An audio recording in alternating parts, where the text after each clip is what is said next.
सुप्रभात, good morning friends. मेरा नाम डीसी यादव है और आप सभी लोगों का DCIAS इंस्टीट्यूट पे स्वागत है। 25 फरवरी 2023 का करंट अफेयर्स पढ़ेंगे हम सबसे बेहतर और सबसे अलग अंदाज में, जो हमारे आने वाले सभी एग्जाम्स के लिए अति महत्वपूर्ण होंगे। हमारे साथ आप नए हैं तो प्लीज़ सब्सक्राइब कीजिए DCIAS इंस्टीट्यूट को। आज का अपना पहला सवाल है कि अमेरिकी राष्ट्रपति ने हाल ही में अजय बंगा को किसका अध्यक्ष नॉमिनेट किया है यानी नामित किया है? यूनिसेफ, IMF, विश्व बैंक या यूनेस्को? इसका सही आंसर है ऑप्शन सी। हाल ही में आप सभी को पता है कि विश्व बैंक के जो अध्यक्ष हैं डेविड मालपास, इन्होंने इस्तीफा देने की घोषणा कर दी है। अब इसके बाद अजय बंगा को अमेरिकी राष्ट्रपति जो बाइडन ने एज अ प्रेसिडेंट नॉमिनेट किया है। अजय बंगा के बारे में बात करें साथियों तो इनकी शिक्षा दीक्षा भारत में हुई है। ये दिल्ली के सेंट स्टीफन कॉलेज से पढ़ाई किए हैं। इनके माता पिता भी भारतीय हैं, तो एक तरीके से मूल भारतीय हैं। ये मास्टर कार्ड हुआ करता था उसके CEO और MD रह चुके हैं और अब इन्हें जो बाइडन ने विश्व बैंक का अगला अध्यक्ष नॉमिनेट कर दिया है। अगर विश्व बैंक की बात करूं तो विश्व बैंक दरअसल 22 जुलाई 1944 को अस्तित्व में तब आया जब अमेरिका के एक शहर न्यू हैम्पशायर में ब्रिटेन वुड्स की बैठक हुई। तो ब्रिटेन वुड्स की बैठक में दो बड़े संस्था अस्तित्व में आए, एक तो विश्व बैंक और एक IMF।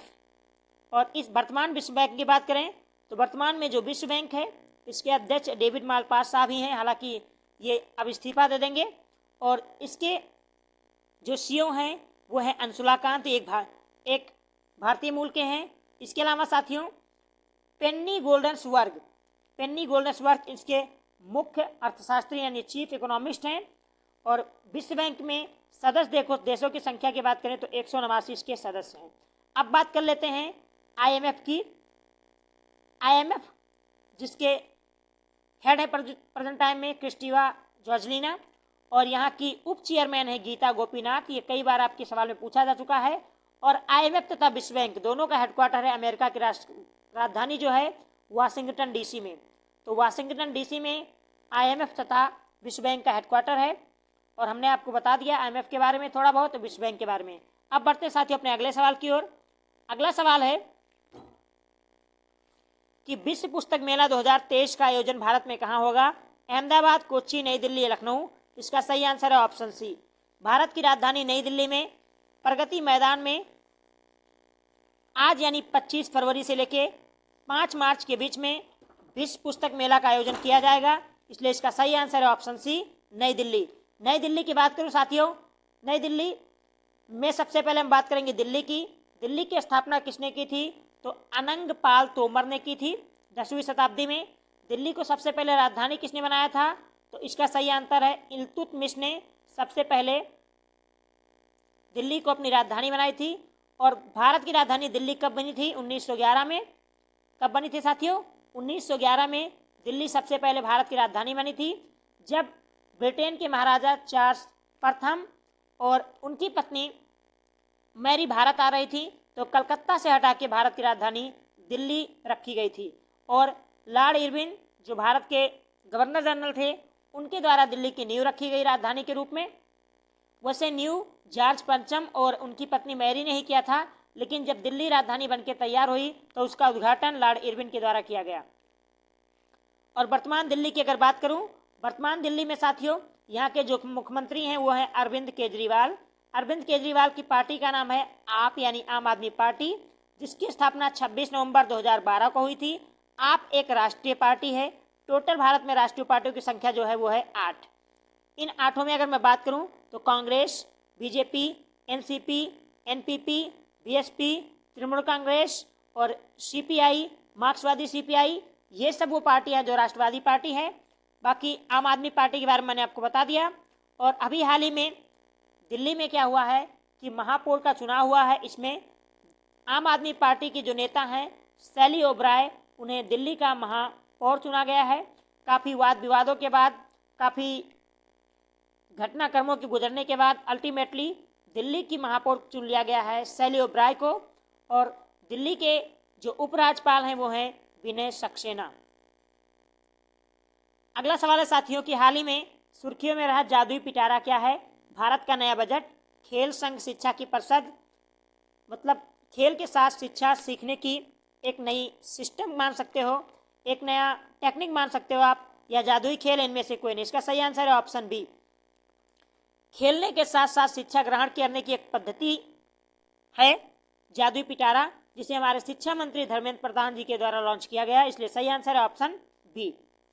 अगला सवाल है कि हाल ही में सुर्खियों में रहा एडोनो वायरस भारत के किस राज्य में तेजी से लोगों को संक्रमित कर रहा है? केरल, पश्चिम बंगाल, गुजरात या सिक्किम? इसका सही आंसर है ऑप्शन बी, पश्चिम बंगाल में साथियों एडोनो नामक वायरस बहुत तेजी से फैल रहा है। इससे बहुत सारे बच्चे संक्रमित हो रहे हैं, संक्रमण की संख्या बहुत तेजी से बढ़ रही है। तो एडोनो एक वायरस है जिसमें बुखार होता है, खांसी होता है, गले में जलन होता है और उल्टी और दस्त जैसे प्रॉब्लम होती है, और ये प्रॉब्लम पश्चिम बंगाल में बहुत तेजी के साथ बढ़ रहा है। बात अगर वेस्ट बंगाल की बात करें साथियों, तो पश्चिम बंगाल जिसके बारे में आप लोग जानते होंगे, सबसे पहले इसके इतिहास के बारे में जान लेते हैं। 1905 में बंगाल का विभाजन कर दिया गया था लॉर्ड कर्जन के द्वारा।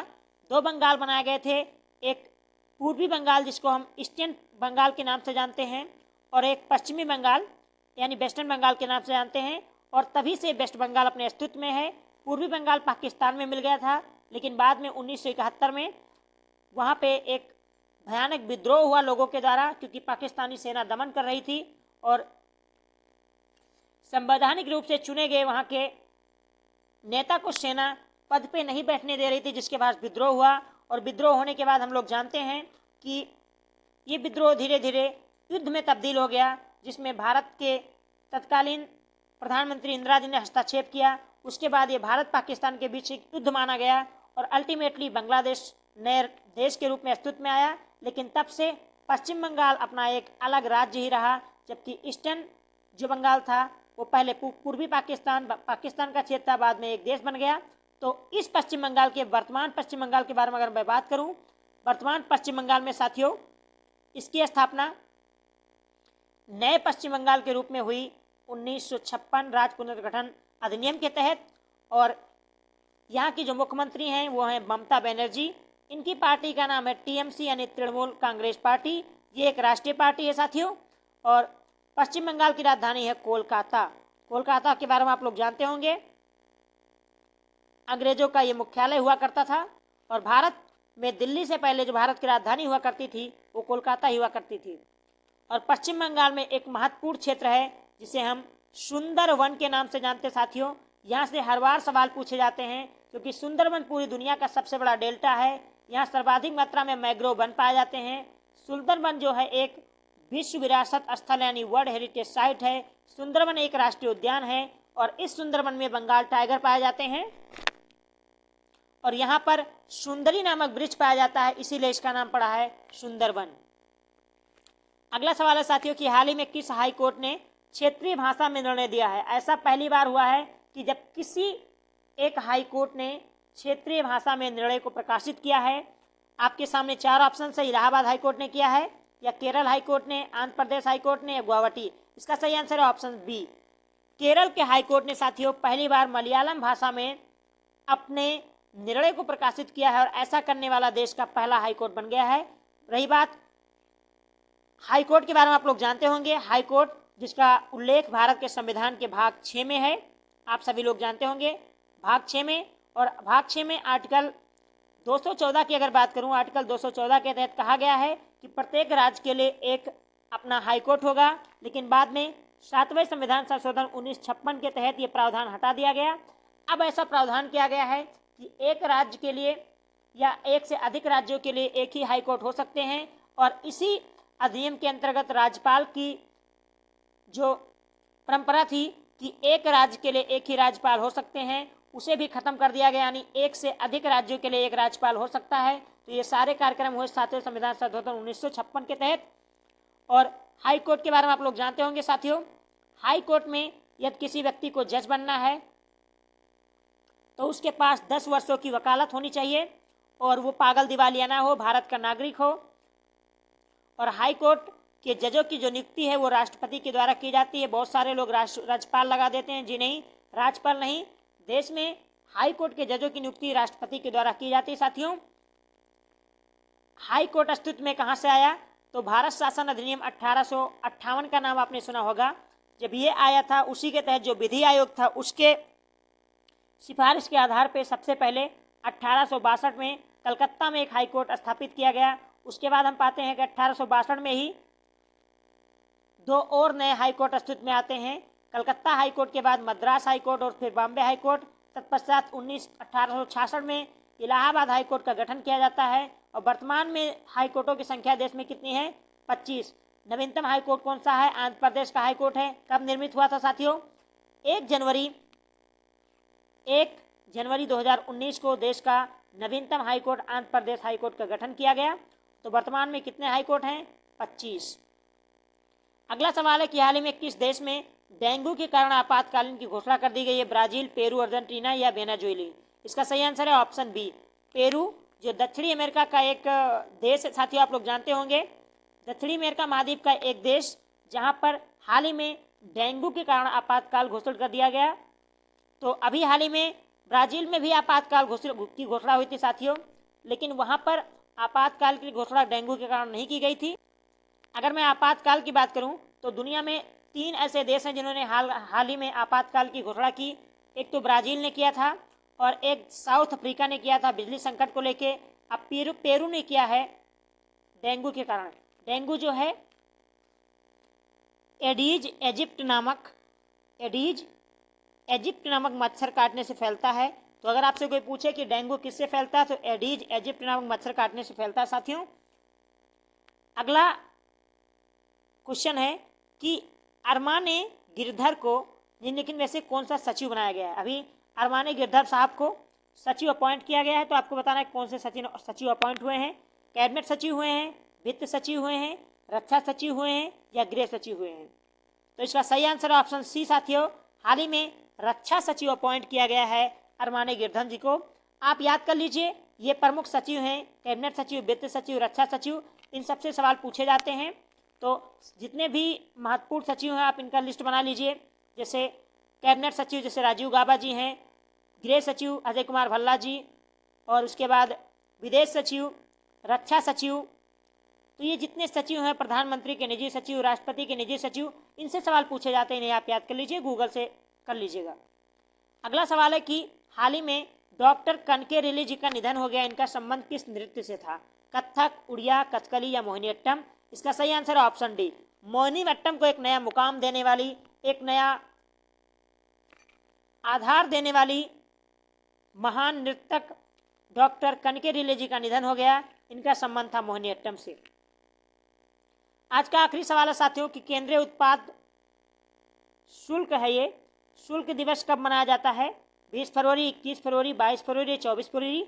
इसका सही आंसर है ऑप्शन डी, 24 फरवरी को केंद्रीय उत्पाद शुल्क दिवस मनाया जाता है, क्योंकि केंद्रीय उत्पाद शुल्क अधिनियम 1944 में ही 24 फरवरी को पारित किया गया था, इसलिए 24 फरवरी को केंद्रीय उत्पाद शुल्क दिवस के रूप में मनाया जाता है। जबकि 20 फरवरी की बात करूं साथियों, 20 फरवरी को विश्व सामाजिक न्याय दिवस मनाया गया। 21 फरवरी की बात करूं तो 21 फरवरी को अंतर्राष्ट्रीय भाषा दिवस मनाया गया है। और 22 फरवरी की अगर मैं बात करूं तो 22 फरवरी को विश्व स्काउट गाइड दिवस मनाया जाता है और 24 फरवरी को मनाया गया केंद्रीय उत्पाद शुल्क दिवस। अगर साथियों में फरवरी माह के प्रमुख दिवस की बात करूं तो सबसे पहले बात करते हैं 1 फरवरी को। 1 फरवरी को हमने मनाया तटरक्षक दिवस। 2 फरवरी की अगर बात करूं तो 2 फरवरी को हमने मनाया आर्द्रभूमि दिवस, क्योंकि 2 फरवरी 1971 को आर्द्रभूमि के लिए जो सम्मेलन हुआ था रामसर में ईरान में हुआ था, कैस्पियन सागर के तट पे, इसीलिए हर वर्ष हम 2 फरवरी को विश्व आर्द्रभूमि दिवस भी मनाते हैं। उसके बाद बात करूं मैं 4 फरवरी को हमने मनाया विश्व कैंसर दिवस। 13 फरवरी को हमने मनाया अंतर्राष्ट्रीय महिला दिवस, जो सरोजिनी नायडू जी का जन्मदिन था, उसको हमने मनाया। 14 फरवरी को हम मनाते हैं ब्लैक डे, क्योंकि पुलवामा में अटैक हुआ था आज ही के दिन 14 फरवरी 2019 को, जहां बहुत सारे हमारे जवान जो थे सीआरपीएफ के शहीद हो गए थे। उसके बाद हमने मनाया 20 फरवरी को सामाजिक न्याय दिवस और 21 फरवरी को अंतर्राष्ट्रीय भाषा दिवस, 22 फरवरी को विश्व स्काउट दिवस और 24 फरवरी को मनाया गया केंद्रीय उत्पाद शुल्क दिवस। और अब साथियों 27 फरवरी को मनाया जाएगा अपने देश में विश्व सतत विकास दिवस, ये पूरी दुनिया में मनाया जाता है। और 28 फरवरी को हम मनाएंगे राष्ट्रीय विज्ञान दिवस। तो ये थे साथियों आज के टॉप 10 सवाल। आशा करता हूँ आप सभी को पसंद आया होगा। आने वाले समय में अपने करंट अफेयर्स वीडियोज को और बेहतर करेंगे आप लोगों के लिए, और इनोवेटिव होगा। हर क्वेश्चन के पहलू को लेंगे, 360 डिग्री हम एक्सप्लेन करेंगे इनका। तो सब्सक्राइब कीजिए, जुड़िए हमारे साथ। आप सभी का बहुत बहुत धन्यवाद। जय हिंद, जय भारत।